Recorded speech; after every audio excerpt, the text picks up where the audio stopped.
Welcome in, ladies and gentlemen, boys and girls. RFQ Refugees podcast. Ted here, John here. We are live for the final episode of the 2020 season to close out what we thought would be a pretty bad 2020 season turned into a slightly okay, maybe not as bad. A Not last as bad, place, not as right? bad, not as bad, not as bad. Second from last. Second. We did not win the wooden spoon this year. I think we can take solace that we were not DFL. So take solace, take your victories. John, how you doing, my friend? How was your weekend? It was long. It felt very long. It's one of those when you have a new kid and you're in the middle of a pandemic and you can't go anywhere. The weekends can seem kind of long. So other than that, healthy. I don't have a sore throat like some RFK Refugees co-hosts. I'm So I guess soldiering. I'm soldiering through right now. you are you are a Yes, you are a game time player, prime time player. I am. I am Paul Ariola right now, You soldiering are. through. You are. We're gonna make a documentary about your ability to make They're this gonna have a podcast. hashtag and everything for me. Yes. But let's jump into it. DC United came into this game needing a win and some help. They got the help. They did not get the win. That's pretty much the fair assumption about that. What do we?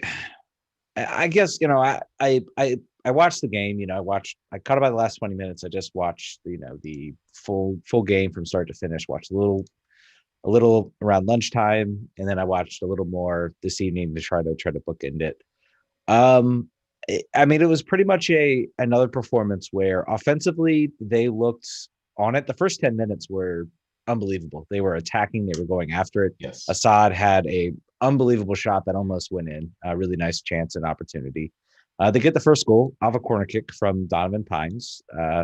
Maybe is he the leading scorer now? I'm not sure. Nope. We'll get to that. Yeah, but but they get the goal, and so I guess the problem with this team to start the season was slow starts, not looking energized until they gave up the goal, and then they looked energized, and then they sometimes battled back, and most of the time did.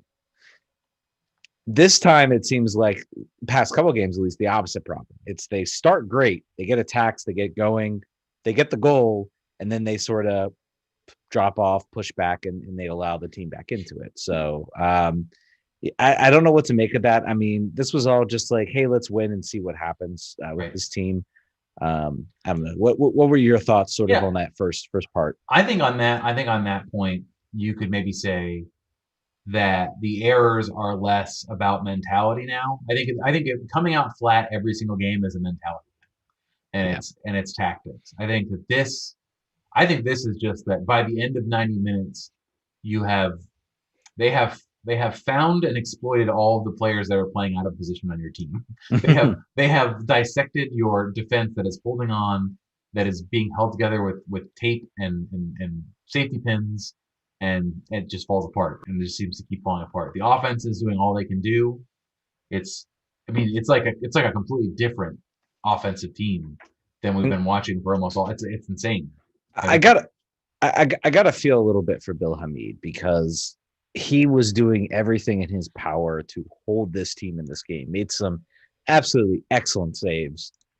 He has really. I was admittedly very critical of him, sort of that middle part of the season. But these past few games, he has played. He has earned his salary. And yes, DC family, I want him back next year. So he has turned around. He kept things up. Phone lines are open. Phone lines are open. Same number. I don't do the streams anymore, so I don't have the number with me. So I'm assuming it's on the screen somewhere down It there. is. It's above you, in fact. 202-905-0454. Yes. But anyway, call in, talk about the season. What are your thoughts? How are you feeling? How are you doing? Are you happy? No one's happy. Can't be happy missing the playoffs. I mean, but are you less sad than you were 2 months ago? I am. You'd have to be, You unless have you to be. are crazy. I don't know how you couldn't. Let's talk a few more points about the game. Yes. It turned on its head. Like I don't imagine. I didn't think when Helman Rivas joined this team, if you told me there's a game to play with the season on the line and he gets hurt, how are you going to feel? Would my answer have been really concerned, or would it have been like, I don't care, why is he starting? What happened? How is this team? How has this happened? But in fact, I was very concerned because Helman Rivas and Sorga play much better together than Eric Sorga and Ola Kamara play together, and that was borne out. And I don't know if it's a similarity in the runs they make, if it's just the type of players they are, but they have no chemistry. Ola Kamara also has no chemistry with Julian Gressel, and there was some points of that later on in the game that you can really see that these players do not know what each other are going to do, despite having played with each other much of the entire year. So, You know, and I'm glad you brought up Ola Kamara because I was willing to give Ola Kamara a little bit of a pass to start the year because I'm like, the offense isn't clicking. He is only going to be as good as when you provide him service. Now it does almost seem like he's not either not making the runs, they're not finding him on the runs, or it's just not there. yeah, I think that it's also a large degree of an issue of confidence at this point. Yeah. You could tell when he would decide to go for it or not.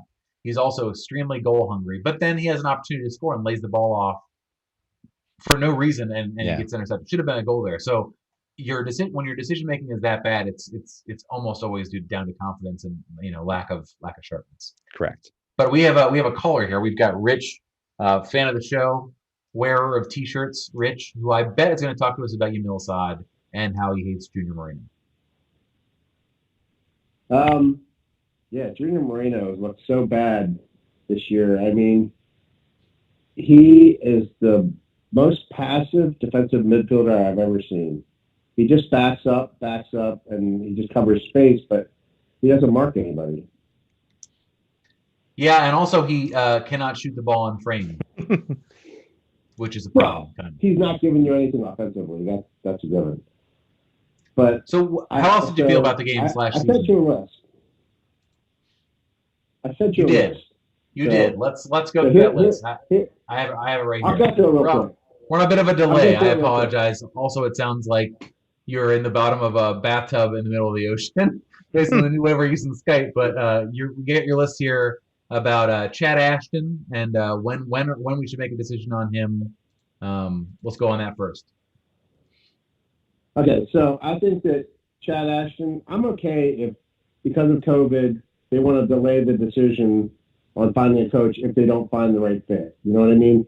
The team played better under him. They seemed happy. We went forward. We scored goals. At the beginning of the year, didn't we all say, hey, I'd rather lose a 3-2 game than lose 1-0 or 2-0 and not score anything? That's Ashton. I think that might be Ashton's specialty, is losing a 3-2 game. So, like you said, at least it's more entertaining. I agree with that. Kamara and Moreno, bad, so bad. Rivas and Sorga improving. Do we keep Moreno? What do you think about the striker partnership that we have? Okay, so Kamara, he's the leading scorer, but 3 of those goals, I believe, were penalties. Correct. So we correct. can't really You're count correct. those. And then if you look at the one goal he nodded in the penultimate game, I like that, but the whole rest of the game he was unavailable, and he was his normal I'm offsides half the time and whining and can't make anything happen. So I think we should get rid of him. I think Reyna hasn't shown anything to keep him, but I think Rivas has shown that he can be a good holding striker, and I think that Sorga is improving, and I think that nobody gives him a break, but he runs. He's young. I think you got to put him in with Yao and all the young guys because he really has potential, and I don't think we're paying him that much, and I think we should be keeping him. Yeah, he's cheap and young. He's not going anywhere. I think that's a certainty. Next topic. And I don't mind keeping him. I like him. Yeah. Next topic we've got: can we just play Russell Knaus in defensive midfielder, and who do we keep and get in defense? I assume you do not want Russell Knaus at right back. Which, if you listen to this show, anyone else, you know that we also do not want him to play right back or center back. Right, and I think that's borne out. I mean, the reason why he has to keep playing right back is because we haven't filled out our defense at all, really. Yeah, I would say let's talk about Briand for a second. What are your feelings on him? I think Dave Johnson called him the player of the year for DC United, which I thought was interesting. Okay, I'm going to disagree with Dave, and I hate doing that because I love Dave Johnson. So disagreeing with him comes hard for me. But listen to this. He is a great defender, and you can see it. But he can't mark the guy in the box anymore.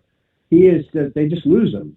And he's just like lost that ability to mark the guy in the box. Like every time you look and there's a guy, he's marking the guy. He's pointing for somebody else to cover some guy, but he loses his own guy.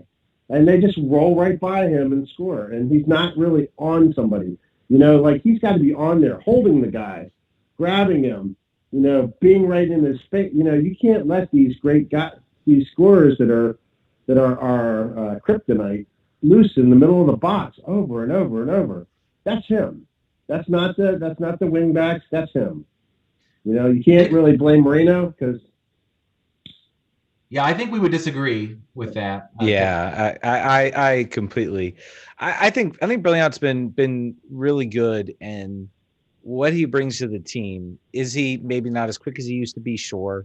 Everybody seems very, very much wanting him to go away. They don't like that the team hangs on to them. When you're in a salary cap league, there's only so much you can spend on a defender. He's not that expensive for a defender. And if he keeps the cap open and he can at least keep us alive in games, I think the defensive issues stem from the injuries, and more from playing guys out of position, like you said, Russell Canals. And also to add to defend Moreno a little bit, I think he is more of a two-way player than sort of an out-and-out defensive whole midfielder. And we've seen when he's paired with somebody who can be that destroyer, like Russell Canals. Yes, his shots from outside the 18 drive me crazy. But I am not so keen. Now I'll get into this a little bit later, but there was a part of the article written by Ryan Kiefer that spells that the team could very well exercise the option on Junior Moreno and then sell him, because you've got Moses Nyman, who we'll talk about, I'm sure. But I don't know if I necessarily agree with your assessment of either Moreno or Brilliant. I think both I would like to have back next year under normal circumstances. And I think that later on in the offseason, as we're really stretching for things to talk about, which will be very soon from now, I will definitely be looking at the advanced statistics for Brilliant, because I bet you that of the defensive players on our team, he had the most clearances, he had the most aerial battles won. Because last year he was in the top of the league in many of those categories, and actually was receiving like some attention for Defender of the Year, or best, not best 11, but looking at sort of like the best center backs in the league. So I think that one might be an eye test versus a advanced statistics type of thing. But we have time to talk about it. Can I say that I would not say get rid of Brilliant if he's not expensive, and I don't know what the salary cap number is. He's great. I mean, obviously we don't like the guy we signed from Cincinnati, because they wouldn't even play him over Russell Canals, But I think that we keep Brilliant, but use him sparingly, as a defensive, the extra guy. We need more center backs, We're so thin there, and we're thin on the wing too. But Brilliant is only making $300,000. Okay, you keep him then. But Nyman and Canals and Assad, and where are you going to find a place for Moreno in the middle? He's better than these guys. You're going to say he's a two-way player? He can't pass forward. I bet you if you look at his overall pass completion percentage, if you took out the back passes where he's like passing back to the defender or the goalkeeper, it's like very, very rare, and he can't shoot. He contributes nothing really offensively, and he doesn't hold the ball. He doesn't dribble well. I mean, I think Segura is a better ball dribbler than Moreno, honestly. I think I just don't think that. I don't think you can find some game film to show me that he's better. Yeah, he sounds like, your description of him makes him sound like late career Clyde Simmons, and I think. Go ahead. I think he was better last year. I think that this year he's just, and I think a lot of it is the coaching. I agree he could be better. I don't think he's that bad of a player, and if he's not that expensive, maybe we keep him. But where are you going to put him? So just to be clear, in yesterday's game, he only misplayed 6 passes. I don't know how to get the Opta thing to show me the exact passes, but he if you look at his map, it's very green for his passing map for the last game, and he had 2 key passes, mind you. So I know maybe there's maybe one pass you or a couple passes you maybe pick out. That maybe that's not a good assessment. I think this might be another. I don't think his maybe again you see a couple things, but in reality he's doing a lot more out there on the field than you think, especially on the defensive end. He has several clearances, several recoveries. So I am not one to say that this team, that I think Junior Moreno is a much better player than I think maybe some give him credit for. Yes, I will admit his shots, every time he lines up for a shot, I'm like, oh, this is going, over the top. But I contend I am gonna, and just looking at those Opta stats, I'm willing to jump fully on the let's keep Junior Moreno. I am also not opposed to the team also looking to sell him and say, hey, we think Moses Nyman can step up and play his role, and I would not be opposed to that either. So he is one of the few senior players that might warrant a transfer fee. Yeah. Which not a lot, not money changing, but if you're a national team player in South America, someone will pay for you. Let's see how he got a lot of buzz in Venezuela, and let's see what happens. Let's see what happens.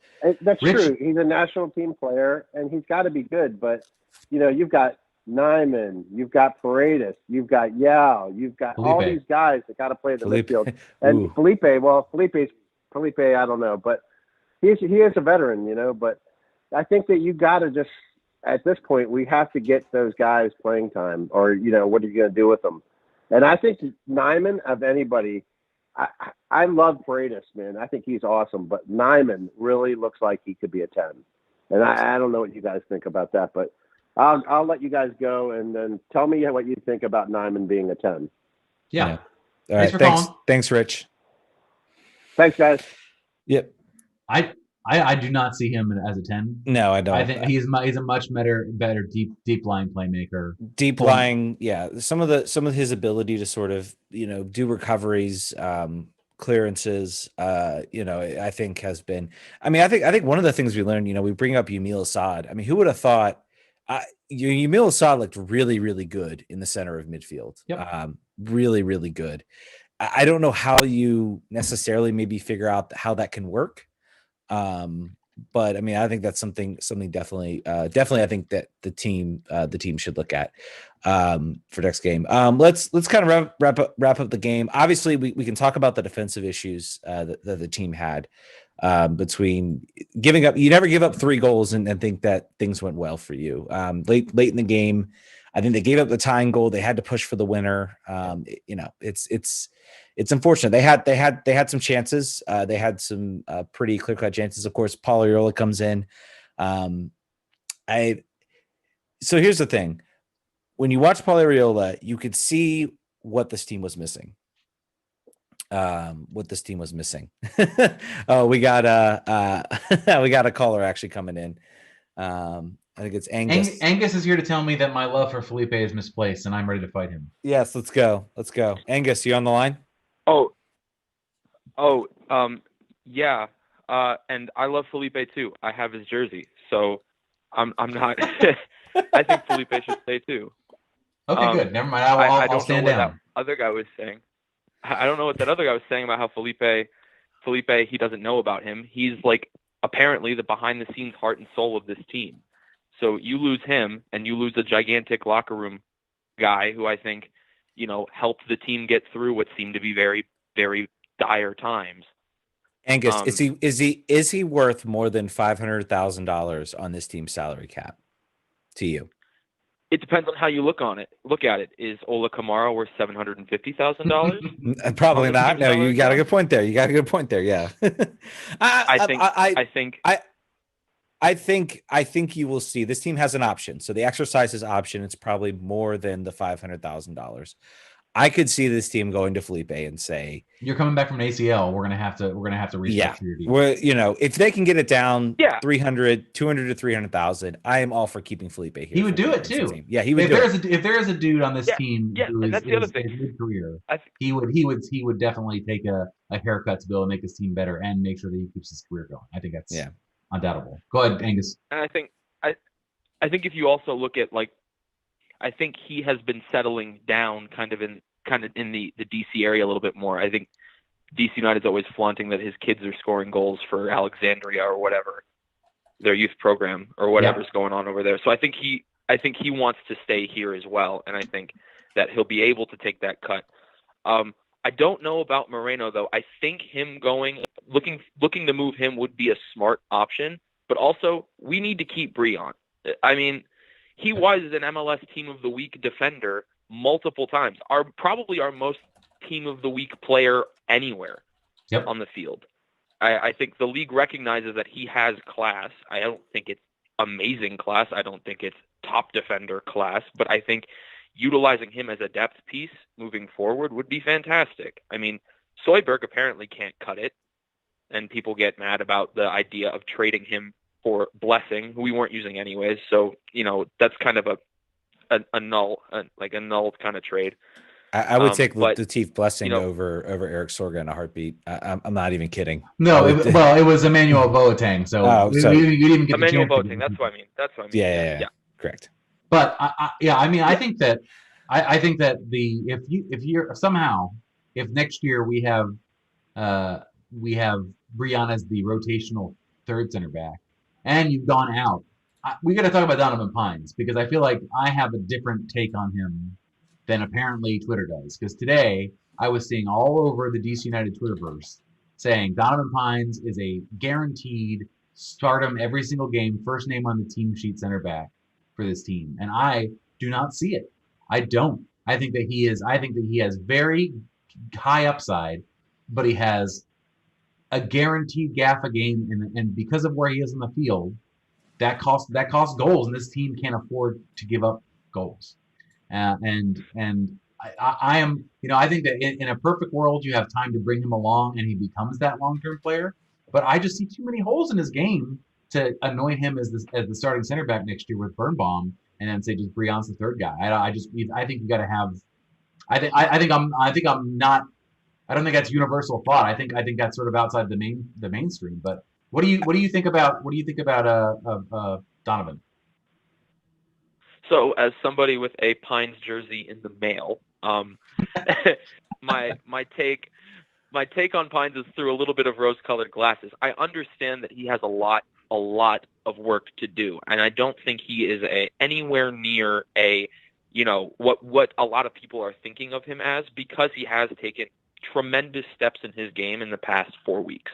The past month, we've seen him go from a very timid kind of stumbling, bumbling Donovan Pines into this guy who's scoring headers left, right, and center. I mean, if Ola hadn't scored in the game against Montreal, we'd be looking at, I believe it's Pines, Assad, and Kamara with 3 goals apiece, tied for the top of the DC United scoring table, whatever you want to call it, the Golden Boot race for the team.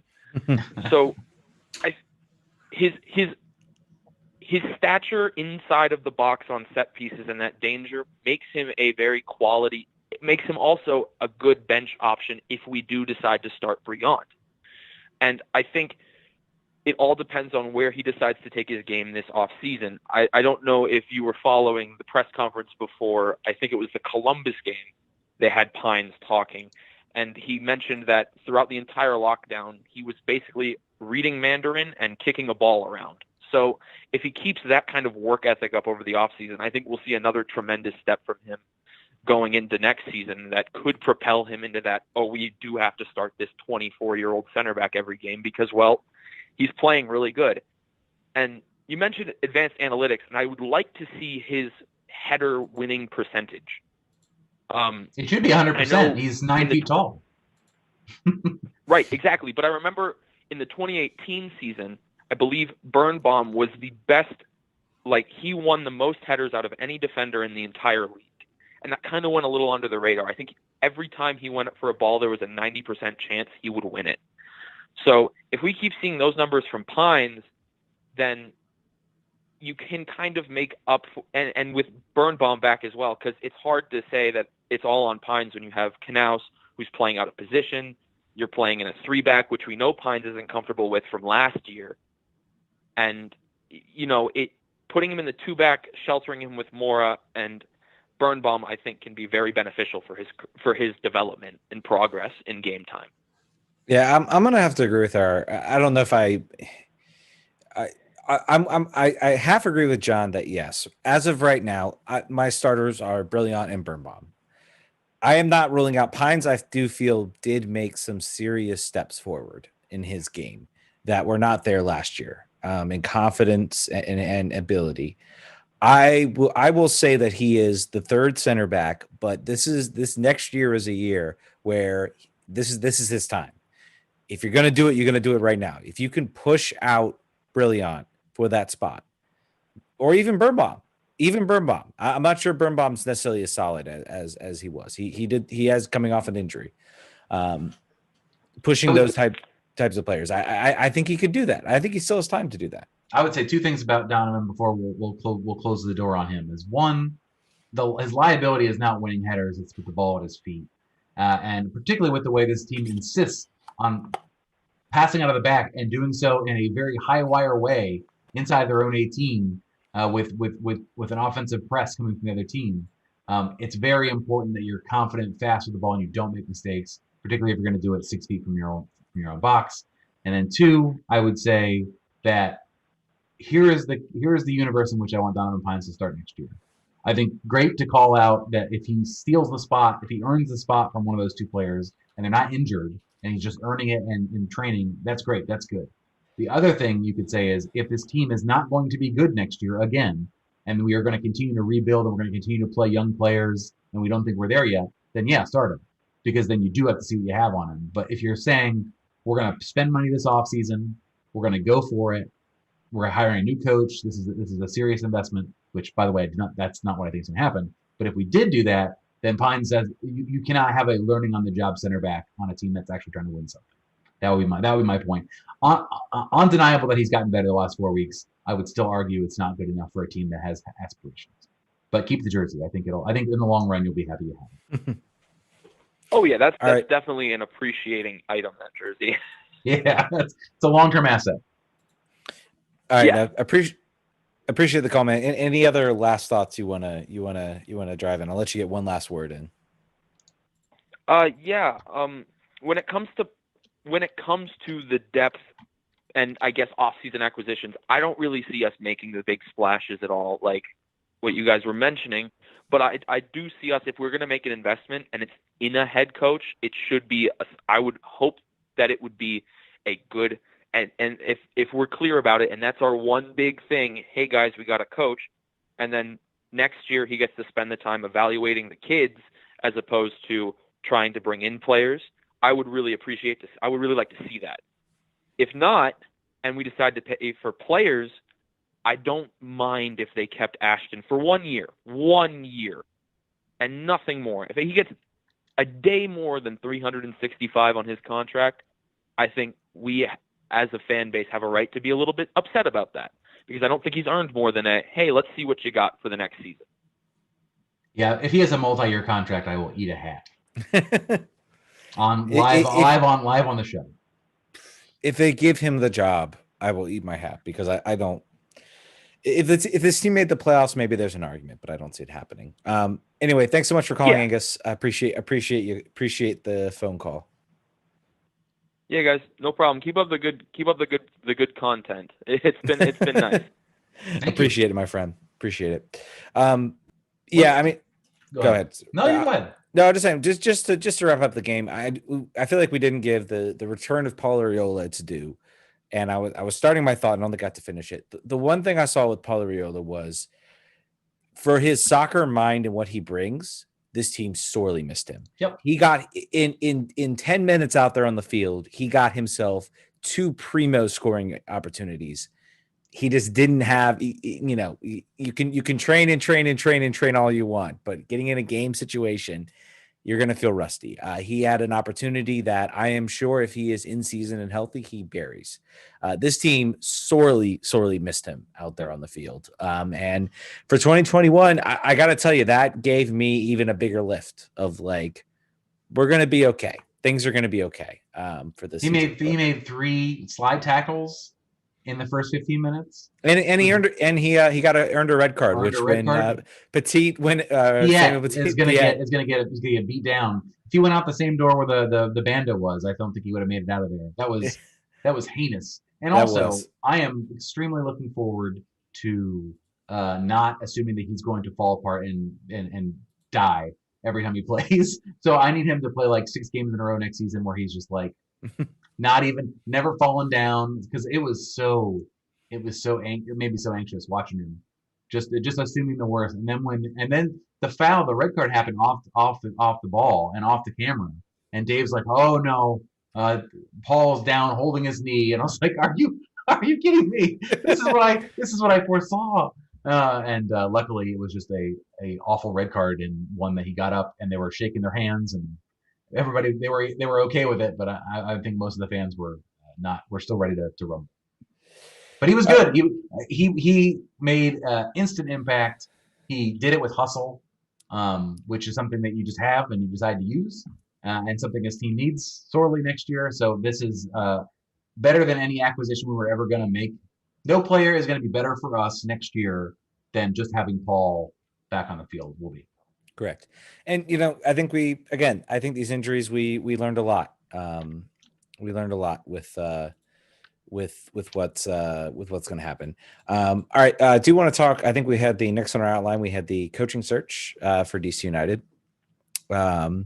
So I want to get maybe a little bit into that. Basically four people going to the next stage, so to speak, according to Stephen Goff's article: Ezra Hendrickson, Chris Armas, Jill Ellis, and Chad Ashton. Which again, I think if Chad Ashton makes the playoffs and goes on a bit of a run, I think there's a better argument. I think this is kind of like he did enough to get this. This is courtesy, exactly. Honestly, of that list, the Jill Ellis aspect would be an amazing PR move in a lot of ways. And I don't want to say I don't doubt her ability to coach a team. I think she will say this is not the right situation for me to walk into. I think she has talked about coaching the English national team, which I think would be a great women's national team, which I think would be a great position for her to walk into. They're really, really coming up. My person on this list that I have, and again, I have nothing to base on sort of with coaching. This is my full is Ezra Hendrickson at this point. I am ready for that option as a coach, and that would be the one option. Chris Armas is obviously not good for the New York Red Bulls. Who knows if that's more institutional? Maybe I'm willing to give him another chance, but I think I'm all on the Ezra Hendrickson train for no reason in that he seems to have impressed the team, which is good to hear. So. I'm on that. If it's Clarence Seedorf, I will be pissed, considering he has coached no longer than one season at any of his stops. Yeah. So that's not allowed. I will not permit that. And then I think, Ezra Hendrickson it's so hard to evaluate the coaching ability of an assistant coach. You are entirely taking the word of the search committee. You're saying, Dave Casper, I trust you. You evaluated this guy, and you like what he has to say. You like his philosophy. You like the way he develops players. That's great. I think there is still the carrot out there of unnamed South American coaches that we have no idea who they are. I'm not I'm not blown over by any of these options. No, I'm not. There's nothing for a reason or two for each of them. None of these are home runs. And I think right now we're facing Jill Ellis's liabilities are evident. She has many legitimate criticisms about her tactical organization. Never has coached a club team.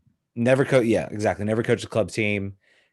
Those are legitimate, even though I would argue that the U.S. women's soccer team is closer to a club team than you can't transfer players out. You can't acquire players. True. But I mean, you got to admit Dave Casper's probably running that. So Chris Armas, obviously the situation in New York, all of these coaches have every coach you hire that's on this list, there is not a coach that DC could hire, in my opinion, of anyone that's shown up on these lists that you would say, oh, that's that's an amazing hire. That's a perfect hire. I'm sure there's a coach out there, but there's a coach DC can't afford. So you have to be kind of in that mindset.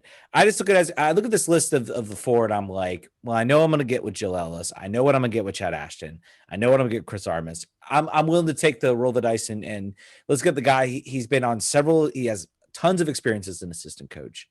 I think he's has some head coaching experience coaching. I think it was one of the USL teams. So I look at that and I say, okay, you know what? Maybe he's earned his shot. And if he's a guy who can mold some of these young players, I am all for this. 11 years of coaching experience is certainly an attribute that Yeah. Ben Olsen did not have when he took his first head Yeah. coaching job. Yeah. So there's that. I think you're right, and I think Angus just said it in the comments. Were you expecting to be impressed by the coaching options? Nope, absolutely not. And I guess not really. And Yeah. it has come to that. Like we have gotten what we assumed we would get. Like I say, everyone, there's going to be drawbacks to every single coach. Every single coach is going to have either an unknown or a drawback. I'm favoring the unknown versus the drawbacks, I think, is what I'm saying. And then the last thing on this, I think, is that an interesting little tidbit from the golf article is that Ben Olsen is actually part of the coaching search committee and will be doing the interviews. It's nothing. There's got to be nothing like interviewing your replacement after you've already been fired. That's an unusual situation. His first question: what do you feel about grit? What does the word grit mean to you? So the last coach who was here 10 years, what do you think of him? Just curious. What are your thoughts on bearded midfielders?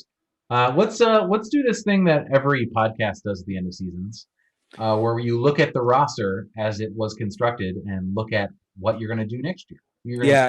And we're not going to do every single player because that would be that would be a little insane, and certainly not something we could do in the show. And we're not going to talk about guys we know we're going to be back. We know Edison Flores is going to be back. We know Kevin Perez, Julian Gressel is going to be back. Paul Arriola is going to be back. We're not going to go through every single player. We have highlighted, and I think it's going to pop up on the screen if it hasn't already. It has. We have highlighted this actually, and we'll give full credit. This came from Ryan Kiefer's article in Black and Red United, who outlined these players as basically the players, and I'm going to add a couple in there that maybe do have contracts that maybe there'll be some decisions on. These are most of these players, if not all of them, are guys that have an option for next year. So DC has a choice, and hopefully they don't drop this list. I think like Cincinnati, like they clearly already knew. They dropped as soon as like the final whistle blew. They dropped their list of who they're keeping and who they're taking. So we have Chris Seitz, O'Neill Fisher, Joseph Mora, Alex Schwarberg, Junior Moreno, Ulysses Segura, Felipe, Yordi Reyna, Mohamed Abu, Earl Edwards Jr., Chris Odiatsum, and I am throwing in, this was not on the list, but I am throwing in Ola Kamara into this list. So let's start at the top, Chris Seitz. John, do you want him back next year? Chris Seitz is making a decent amount of money. I don't have it in front of me, but he is making, for an MLS backup, he's doing pretty well, considering he is a former starter in other places. He got pressed into starting doing more than you would have wanted him to, I think, this year, due to reasons we don't even really actually know. It just happened. He had to play. I think that they want to see what they've got from other backups. I think that they want to save money places, and I think the best place to save money on a team where you don't think you're necessarily going to compete is probably backup goalie. So they may look at Earl Edwards Jr. to play actually this year, and they may look at their Loudon roster and pull up a third goalkeeper, potentially Simon Lefebvre, who is also 9 feet tall like Donovan Pines. Yeah, and I really like Chris Seitz. If you know the history of DC United backup goalkeepers, it tends to be pretty good, maybe with the exception of Andrew Dykstra. Sorry, Andrew, love you, man. But you have Joe Willis backup for Bill Hamid, who's now been a starter for like a million years for 2 different teams, for Houston and now for Nashville. You have oh, goodness gracious. Why am I forgetting Portland goalkeeper's name now? Steve Clark, who was a backup goalkeeper for DC for so long, now is the starter for Portland. Both teams which are in the playoffs and DC is not. So, I think I would say if salary non-contest, I think you're right. I think maybe they don't exercise his option. He's making around $200,000 this year according to Transfer Market. Ooh, yeah. If you're really trying to shave off salary, then that's the way you do it. And then you promote Earl Edwards Jr. and then you look to the draft and you say, where can I find a goalkeeper in the draft that can? Angus said Chris Sykes has 20 kids. He needs that money, and he does have 20 kids, and he does need that money. Yeah. So I don't. It's true, and his yes. We'll put an X by him. I think we'll try to save money for other players here. All right. Next on the list is O'Neal Fisher, coming back from injury. Probably would not have said this was his best season, and probably what he hoped when he was coming back from injury. What do you think about him? I am. So how much is he making? At $70,000, which I think is his salary. I'm looking at the salary. I think this is actually from last year, so maybe it's gone up a little bit. But with his salary, I would contend that I would like to see him back just because Transfer Market says $330,000. Wait, as salary or yeah. Was that value? I don't buy that. It could be value. I got to learn how to use this website. That's value. That's value. That's value. That's not salary, John. And then I would even ask what Chris Sykes' salary was then. I don't think they released the salaries this year, so this is actually harder than it used to be. It used to be a lot easier. I think with the COVID and everything, I don't think anybody's. We'll throw money out then. We'll just evaluate on players' skill.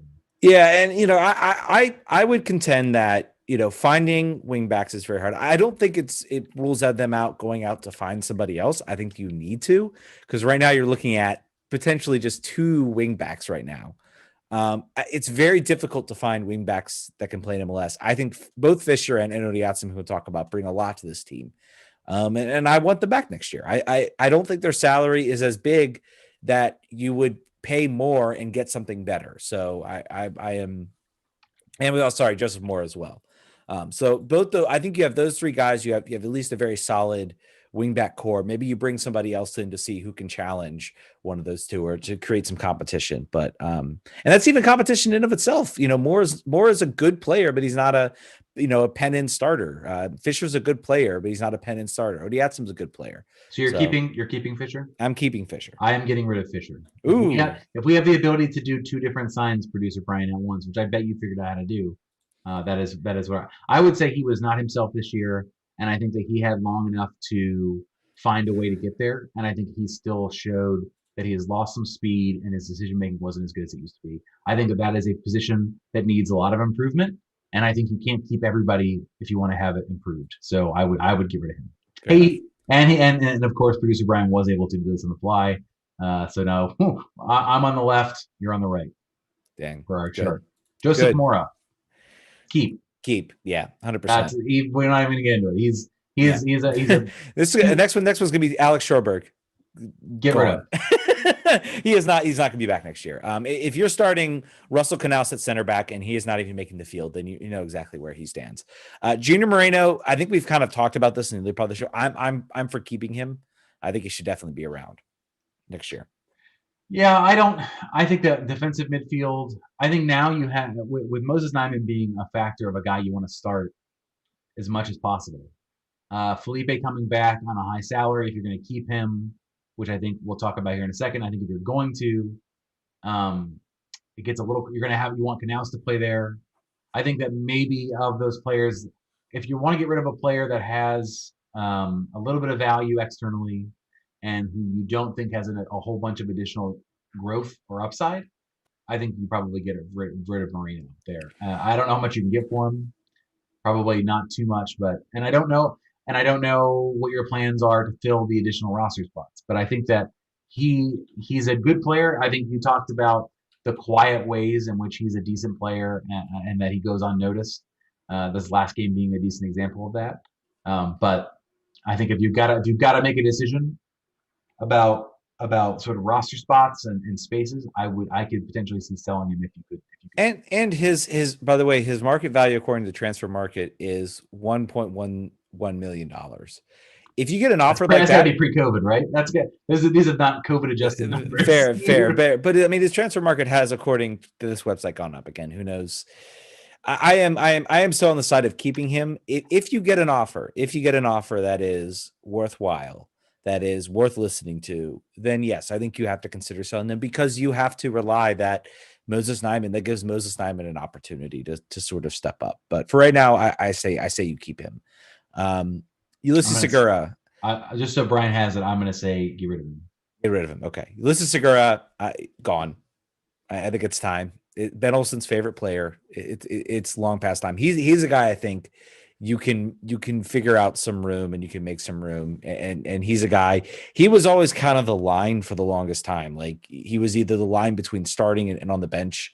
I think he picked up an injury. So he's actually, funny enough, he's a guy I've really forgotten about. I actually looked at the list and I saw, oh yeah, Segura, he's still on this team, isn't he? So I am on the get rid of him. I'm going to shock you. I would keep him. Oh, okay. I think if used correctly, and not as a penciled-in starter the way that Ben Olsen viewed him, but as a player that you want from a possession perspective in the midfield, late in the game with a lead. If you want someone who has some characteristics of Paul Arriola as far as effort and defensive doggedness, and the ability to dribble through people, which is a skill that I think he probably doesn't get credit for, but not a goal scorer, not as a backup forward, and not as a wing player that you're expecting to be dangerous, then I think that there's value in him. I don't think he's super expensive. I don't have it in front of me, but I would keep him out of the other midfield players. I think there's potential value. Just it's all about what you expect out of him and what you're asking.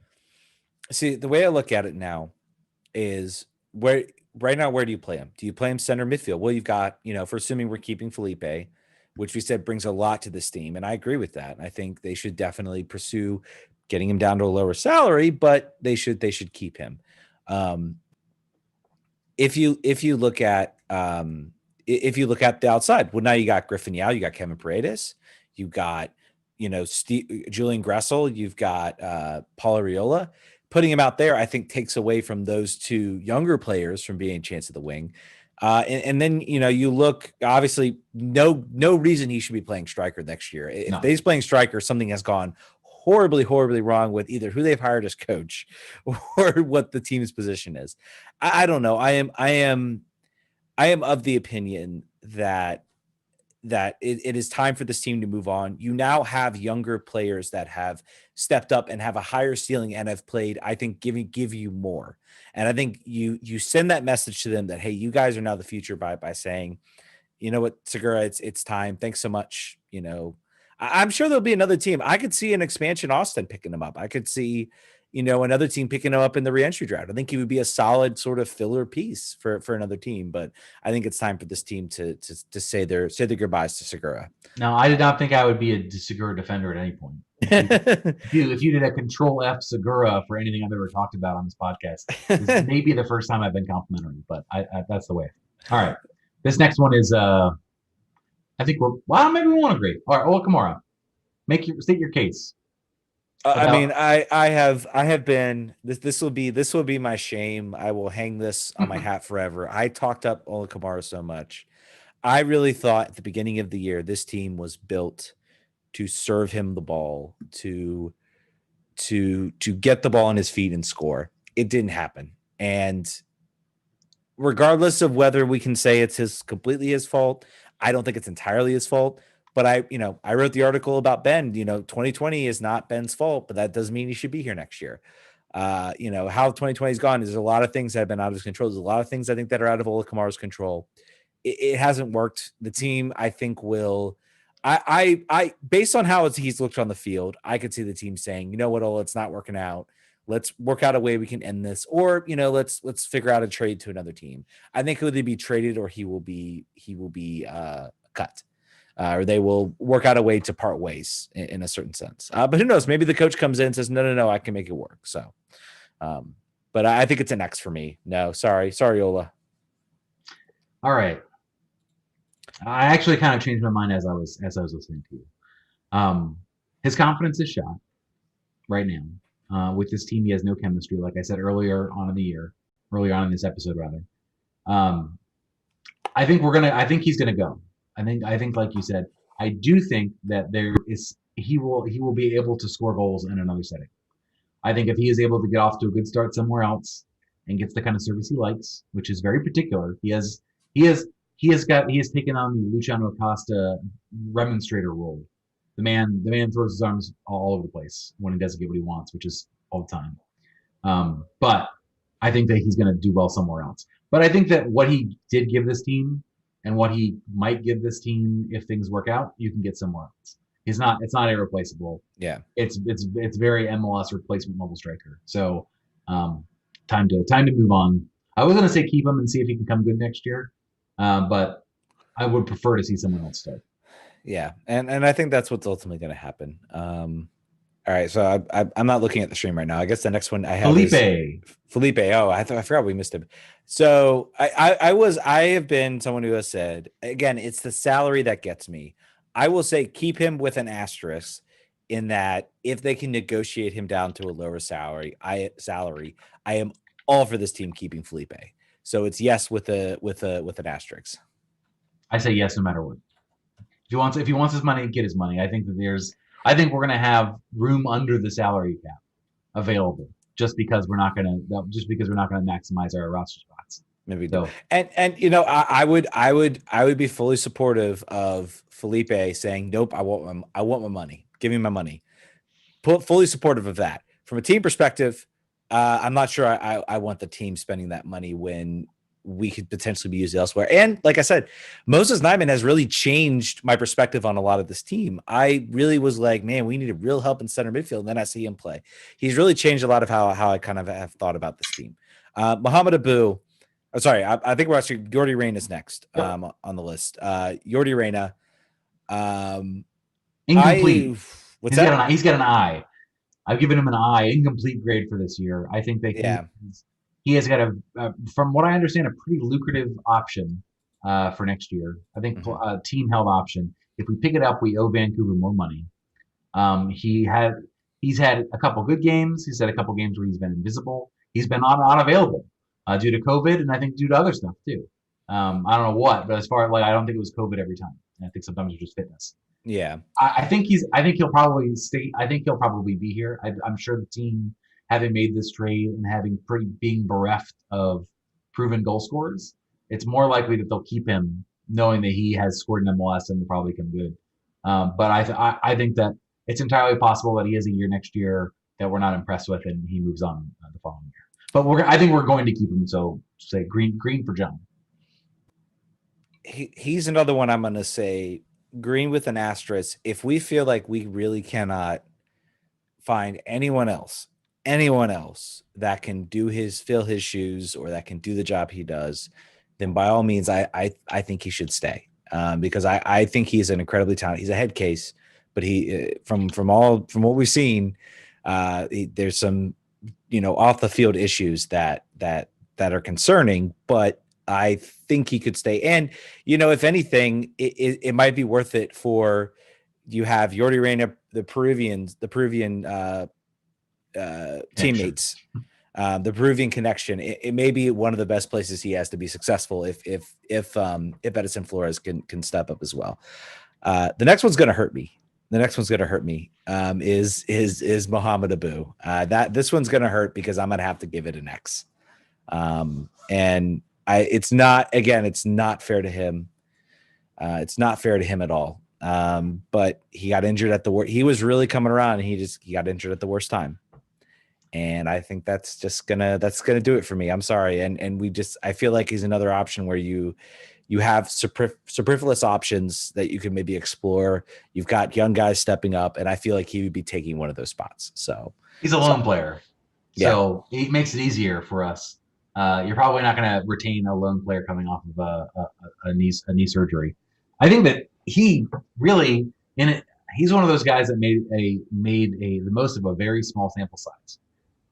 He had a 3-game period where he could not make a mistake in passing, and I think it was so notable because up to that point, our midfield had lost the ability to keep the ball or make key passes. So he was sort of a breath of fresh air, and then he got hurt. I think he's on loan. I think it's not going to matter. I think he's gone. I think you'll probably find that elsewhere. But I did enjoy watching him in the very brief amount of time he played. I think we should have seen him earlier in the year than we did. That was probably a mistake on Ben's part. Yep. And Earl Edwards Jr. is the next one on the list. And I mean, right now I think he's a keep just because he's probably cheap, and the team might want to push him up to that number 2 spot and look maybe in the draft elsewhere. So I think he's right now a keep.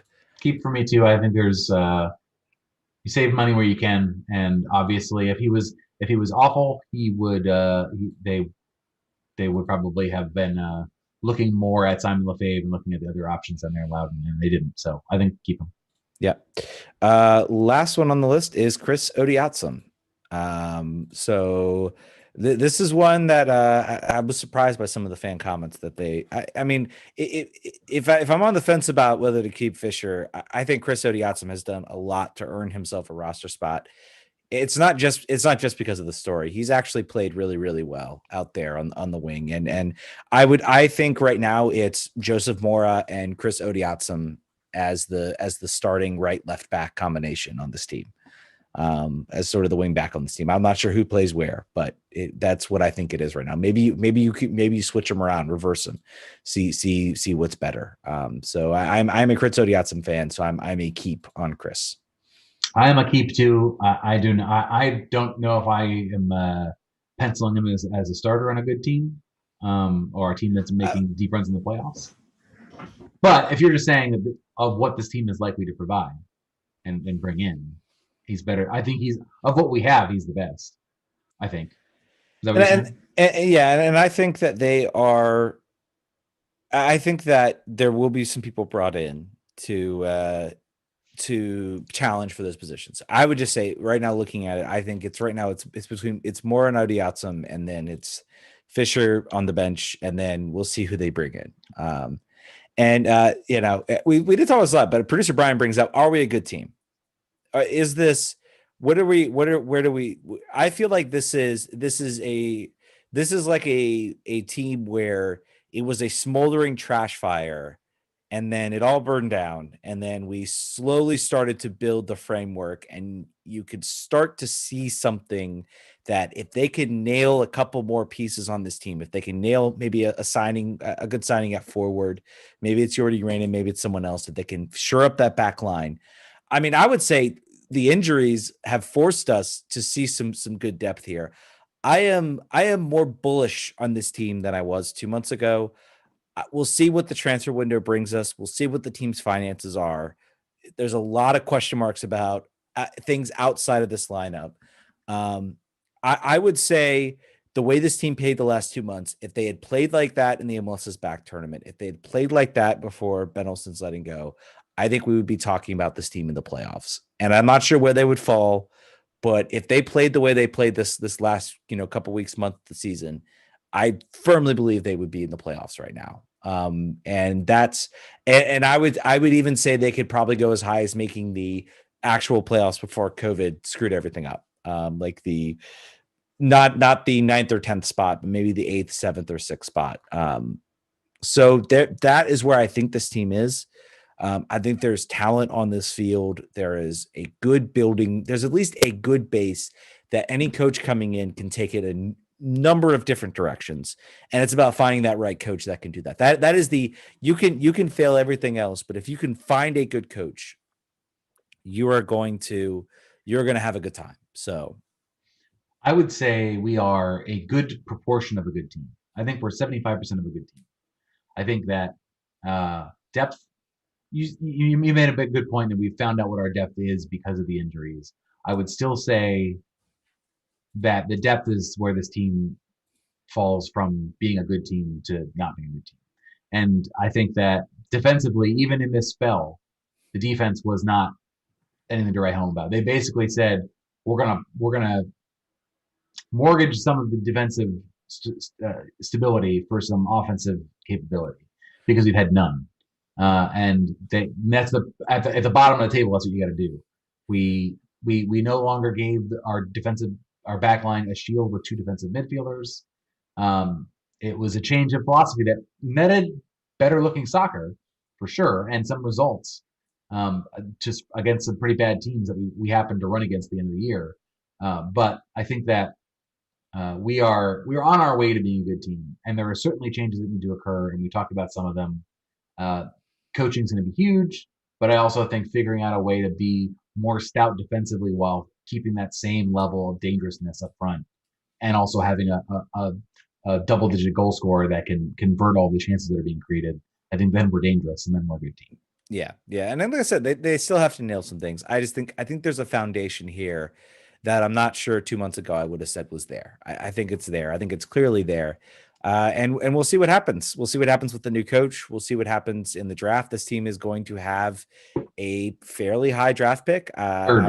Third draft pick, I guess, assuming the expansion Austin comes in. So I'm not sure. I think if that are you including them in that count? Yep. So we'll have a third round draft pick, which the draft is thin. I'm not sure how COVID. This might be the worst time to have a draft pick because who knows how much college soccer is going on right now. But I did a little work. I did a little examination about looking about the first round draft pick outcomes. Daryl, is it DK from UVA who plays for Orlando? Yes. He's had a good year. There were a few players that had double-digit starts. No real goal scorers of note other than DK. Players that sort of were rotational players, which is all you can really expect from a first-round draft pick at this point. Like Ted intimated, if you're good, you've somehow passed through an academy at some point from now on. Like a lot of those players are being scooped up before they hit the college scene or even the draft.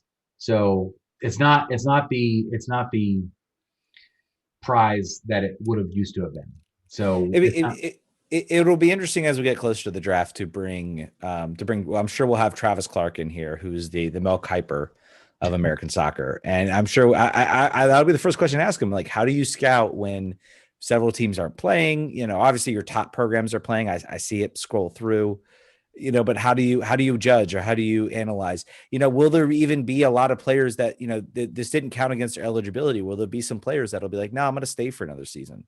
I'll be very curious to see what the draft is going to look like this year, whether there's still going to be players or they're going to be, are they're not. So, and I tried to look on Top Drawer just to see who they're like top 100 and just look at the third base player. If there's one thing, it's been a little while since DC's had a high draft pick, but I will say that one thing they did very well in a lot of those 10 years was they did fairly well in the draft. And I think the talent waned in the draft. I mean, Odiatson was a draft pick and he's still a regular contributor for this team. So they still tend to do with that early draft pick. They have had a higher hit rate than a lot of other teams. And he was 12th. So just to go back in time here, Simon Lefebvre was the 21st overall pick. Hakeem Ward, who was here for a minute, and now he plays in USL. Odiatson, as mentioned. Julian Boucher, who is a very good-looking man, but is no longer playing, I believe, at this point. And I think that has to do that. Those were we hit a very high sort of, and I think we traded out. Did we trade out in the 2017 draft? 18. I believe 18, right? Because we were 17, we were bad, and then we traded out in 2018, got some GAM for that. But just to close that out, Boucher in 16, Miguel Aguilar in 15, who I recall at the time everyone assumed was, we were all like, he's great, he's fantastic, and I think he played LA Galaxy 2 for like a minute, and then is out of soccer. But before that, here are the picks that we had: Birnbaum, Taylor Kemp, Nick DeLeon, Perry Kitchen, Chris Pontius, Rodney Wallace. Like just slated from 2009 on. Yeah, and again, I think that has a lot more to do with the later picks have to do with the shrinking class and a lot of other things. Now this is probably the highest pick they've had in a while. Yes, because they traded out in 2017. All right, folks, I think that's going to wrap. Again, thank you all so much for sticking us out this season. 2020 has been an odd year.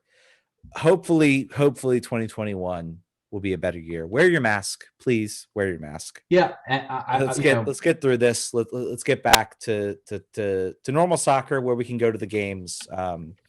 Remember we did the live show. We did the live show this season. That was 2020. Does not feel like it. It feels like a decade ago. Right. This season, I want to say was a labor of love for Ted and Brian and myself. The podcasting game is not as vibrant when no one has a commute anymore, and when no one and everyone, you would assume people would listen to more podcasts when they're stuck inside, but it turns out that the last thing they want to do when they are cleaning their house is listen to 55 minutes of Ted and I talk about DC United, about a team that's in last place up until very recently. But I want to thank everyone that continues to listen to the show. I want to thank the people that participate in our the live stream shows. I want to thank anyone who bought a T-shirt. I want to thank anyone who reads our very intermittently updated website, which hopefully we will do more of.